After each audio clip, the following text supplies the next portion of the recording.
Good morning. We haven't done a breakfast with Tiffany for a little bit. I took a couple weeks off. Well, I think I might have only taken 1 week off from breakfast with Tiffany.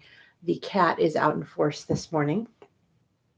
I had trials and to get kids ready for school and had to focus. So, my primary responsibilities will always come first, and that's what you want. You want somebody whose day job always comes first. So, my day job came first because I have a responsibility to my clients, and I need to make sure that everything's okay with them. I digress. So if you have any questions, put them in live chat. I will answer them as I can. I actually have something I'm very excited about to tell you guys about today. I am working on a new little project that nicely folds into my campaign, but it can extend beyond that as well.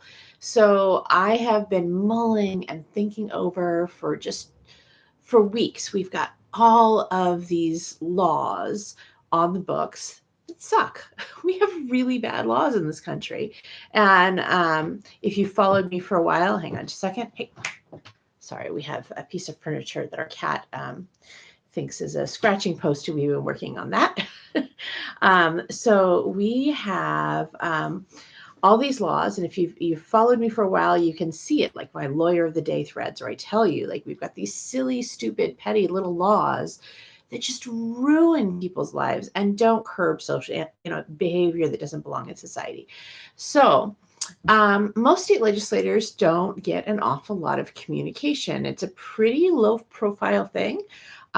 Most states don't have professional legislators.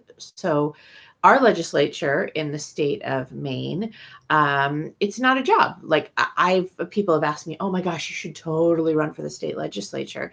The problem is, it is a job that makes it impossible to work a full time job, but it doesn't pay enough to live off of, and it's not year round, so it's paid as part time. So it pays like $1,000 a month in Maine to be a state legislator. I don't know about you, but I cannot feed my family off 1,000 a month. I could probably just feed them off 1,000 a month, but they wouldn't have utilities or a house to live in, or I wouldn't be able to transport them with a vehicle. So our state legislature in Maine that means that the people who can work there are either people who have a really unpleasant balance with their day job, and I actually know some attorneys who have done the job, and having cases with them is just a nightmare because they really are struggling to do both. It's hard to focus on making law while you are trying to litigate cases. It is nightmare to do, and I wouldn't want to do that to my clients in my practice. Um, or you have to be retired, or you have to be independently wealthy, or you have to live in your parents' basement and have no real expenses and somebody else supplementing you.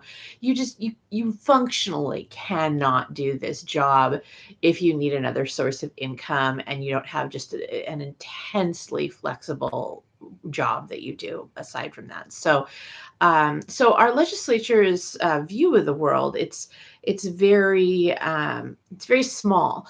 Not that they're small people, but they just can't come from the group of life experience that's really necessary to see a lot of these problems. Because, like, I would love to do the job. I think I'd be really good at it, but I have kids to feed. It would be financially irresponsible for me to go apply for that job. That's part of why I apply for federal jobs, because it's actually an hourly pay cut for me and more hours to work. But I can make my budget work with that. And I also really like federal law because I'm a nerd, but ignore that part. So, across the country, we have a lot of these legislatures that are citizen-based, part-time, and the thought behind these was, well, we'll just have the average Joe kind of volunteer for a couple years part-time. But in reality, the job of making law is just so important. Now, I'm not delusional. I don't think we're going to make all of the legislatures across the country full-time professional jobs. They should be. The savings to the government by paying for those to be living wage full-time jobs would probably be immense because we'd have much better quality laws. But that's not going to happen in the near future. But what we can do is there's a whole lot of laws on the books that the people making the laws, either maybe like they just don't pay attention to them because they've been there forever and there's probably a reason to put them there, and why would they look at them? Like, Why would they even care about drinking in public? Like, it doesn't really impact them, and you shouldn't drink in public, well, whatever. But the laws that are there really impact people and really drive actually a lot of costs. So, you have people talking about defund the police. Well, we have a lot of things in our law that make the police do things they shouldn't have to do. Let's go back to drinking in public. That's the thing that I came up with this week to kind of work on. And so drinking in public, it's, people are like, oh, well, that's a tool to get rid of drunk people hanging around. No, it doesn't do that. There's a different law for that. Disorderly conduct, that's what we do for that. That's that crime. If you're being rowdy and loud and obnoxious, that's a totally different law. This is just the having a container that happens to be open. It doesn't stop drunk people, because drunk people just go to the restaurant or the house and they drink there, and then they come out and they're still drunk. If I had somebody I was arguing with this about the other day, and they were talking about, oh gosh, well, Old Port would just be full of drunks if we didn't have open container laws. And I'm like, Old Port's already full of drunks. Tourists come out of the bars and they're drunk, because that's what they do, is they go to the bars and then they drink because they're on vacation, and they wander out and get back to the hotel. Like, it doesn't stop people who are drunk. Oh, well, that helps with drunk drivers. No. It's totally different law. Doesn't help with drunk drivers. In fact, almost everyone that gets penalized with this couldn't afford a car anyway. So it has nothing to do with drunk drivers. This is truly something that is used to skedaddle the poor people and punish poverty. So the only people who generally get hit with a drinking in public charge are people who are homeless or poor. They don't have a house to drink alcohol in. They don't have the money to drink out at a bar. I mean, just a dinner at a bar would be, if they even get disability, would be like, a quarter of their disability check every month. They don't have the resources for that. So who ends up getting hit with drinking in public is almost universally poor, homeless, generally men, but poor and homeless. Um, every once in a while, a not very bright college student. So that is a law that most people aren't super emotionally attached to. I would guess most of our state legislature doesn't care at all about that law. They don't think about it. It's not on their radar.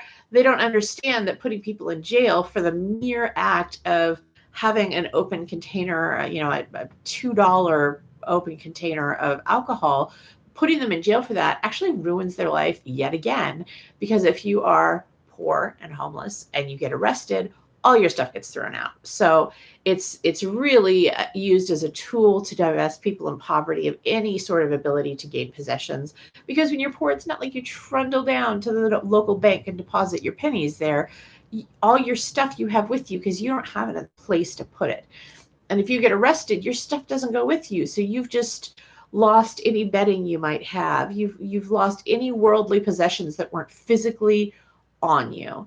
And that's just awful, right? Like, that is an awful, inhumane thing to do to somebody who's poor, for the mere crime of squandering a couple dollars worth of their pennies on a beverage so they could just have a beer on a Friday night. Like, it's not a good crime. And that crime is on the books I think in all states, or almost all states.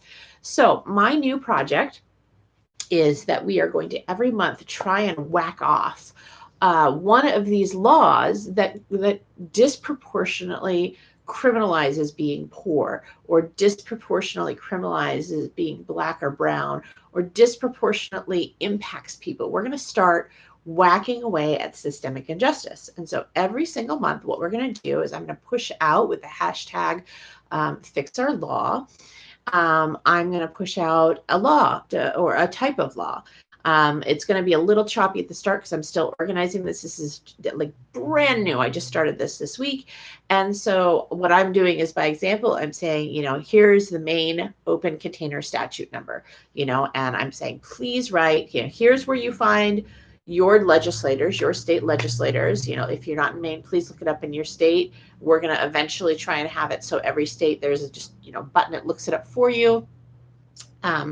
Please, look up your legislators. There should be two. You should have one for the equivalent upper house and one for the equivalent lower house, usually House and Senate, just like federal. Sometimes they have different names. So look those two people up that represent you in your state legislature and send them an email or a letter. This is the statute I would like repealed or changed. You don't have to put anything else if you don't want to. I usually put a little narrative because I'm an attorney. We like to write stuff. So I'll have, repeal statute, whatever. And then I'll put a sample of my letter if you want to go into more depth. And most of these laws we could probably get changed with just a few hundred emails from constituents. I mean, state legislators don't get much correspondence because they kind of, like they hang in the background and we don't really pay attention to them, right? Like we're all caught up. Very few people pay attention to the law. Right now, more of us than normal are paying attention to federal law because a lot of stuff's going on and it seems like a tsunami of legal information. But state law, a lot of people don't pay attention to, especially law that's been on the books for a long time. So what I'd like to see is I'd like to see us work on things like drinking and public laws, and then slowly work our way up to, once we build on some of our success, work our way up to things like, why do we have cash bail? Again, all it does is criminalize poverty. And see if we can start doing some of the shifting that elections aren't doing well and protests aren't doing well.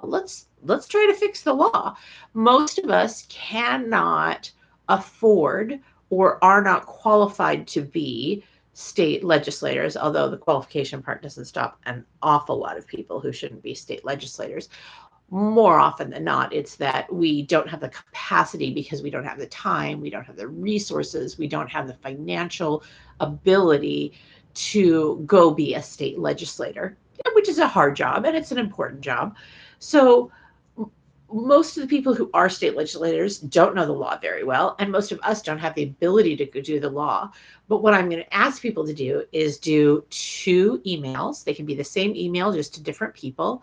2 emails or letters, your choice, or you can fax if you're feeling retro, every month for one topic that I put out, and then just retweet with what you did so that we encourage other people to do it. So just do a quote tweet with, hey, I just did this for my state. Here's the state, here's the statute, and hashtag fix their law. And we'll do that every month for a different type of law. And let's see if we can change some of these laws, because you end up with police saying, well, it's the law, I have to enforce it. And you end up with judges saying, I don't like the law either. I have this argument quite regularly with judges in court. I get to hear, Attorney Bond, I didn't make this law. It's just my job to enforce it. So that's a legislature question. And again, we're just not applying the pressure we need to apply to state legislatures. The pressure that gets applied to state legislatures is for much higher level, more intense, more controversial things. A lot of these laws aren't even controversial. They're just used to punish poverty, and they don't say, hey, I punish poor people within the text of the law. The people who are making the law generally don't understand that the impact of these laws is punishing poverty and creating systemic injustice. And I think the intent of some of these laws is probably good, right? It sounds like a good tool. Like, well, I guess if we had a law for open containers, then we could just catch people before they get drunk and get them out of there, right? Like that sounds reasonable if you don't think about the consequences. And that's the problem, is a lot of laws are created generally from a good place, but they don't think about how they impact people, right? I mean, one of the great things that I point out all the time, and not great, good, great, like phenomenally huge, habitual offender laws for nonviolent crimes. In Maine, you can end up with a felony for stealing a $2 chapstick. It's insane and disproportionate, but I am certain that the thought process that went into it was, well, they weren't learning from misdemeanors. Maybe if we have the threat of a bigger stick, they will they'll stop doing this behavior. But the bottom line is, anybody who steals a $2 chapstick, jail is not what's stopping them. They have, they're either really poor, or they have a mental health disorder, or they have an addiction problem.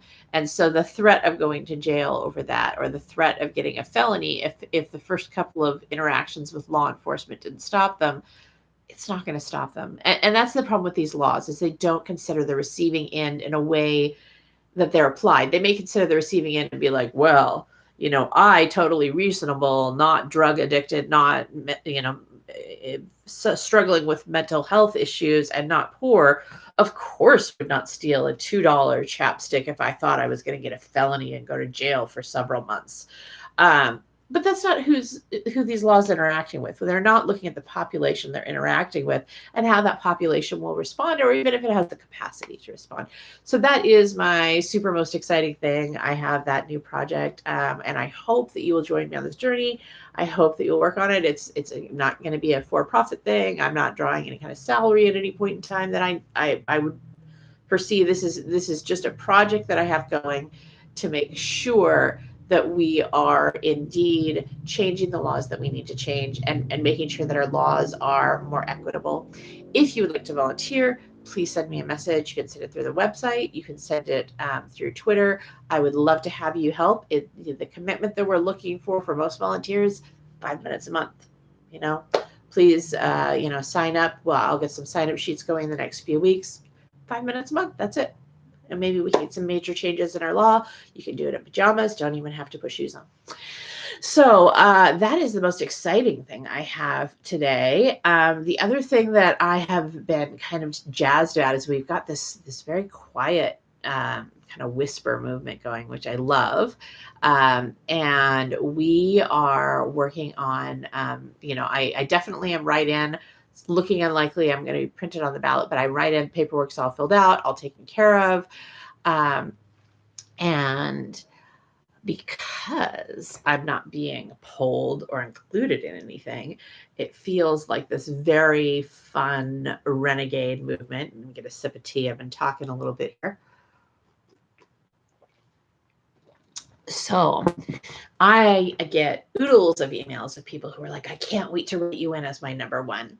And how exciting will it be if I somehow manage to topple Susan Collins out of nowhere as a write-in with no money? Like, how cool is that? That if we want to fundamentally shake politics to the core, we can. That's all it takes. It's free and it's no risk. All it costs is writing my name in number one. And that's it. You can still rank everybody else. You can still vote, just like you're alien voting. It doesn't cost a thing. And it could fundamentally alter politics. So I'm very excited about this. If you'd like to help on that, do a Maine raising. Tell somebody in Maine about it by supporting their business or supporting a charity. And I think that this is going to be so much fun. I'm really looking forward to the next couple of months. The election is coming soon, so we are kind of running rogue in the background. I have been talking for a while. There haven't been any questions, so I'm going to wrap up for today. I will see you back on Tuesday. I hope you have a glorious holiday weekend. Make sure to go out, support local businesses, stay safe, wear a mask, keep socially distanced. If you have the capacity, buy groceries about 2 weeks ahead. If you have that, so just kind of add a little bit to each one of your shops. It's looking to be like it will be a very unpleasant cold and flu season, plus the COVID complication. And COVID is extremely infectious in indoor settings. So if you've been watching the news at all, you'll see that we had a wedding and they're already up to, I think over 130 people that have caught COVID from this one wedding. And we already had 3 people that died, and the wedding only had 60 something guests. So it is extremely infectious. It passes through air. So wear your mask, stay outside or distant from people. Try any indoor places you have to only go indoors with people who are members of your household or in incredibly well ventilated spaces. Stay inside as long or as little as possible if you're in a more crowded space. When you can, get delivery, tip well, do curbside. If they take tips, tip well for the frontline workers. It's going to be a real hard fall. It's going to get way worse before it gets better. We're all in this together. So hold tight, and I will see you Tuesday.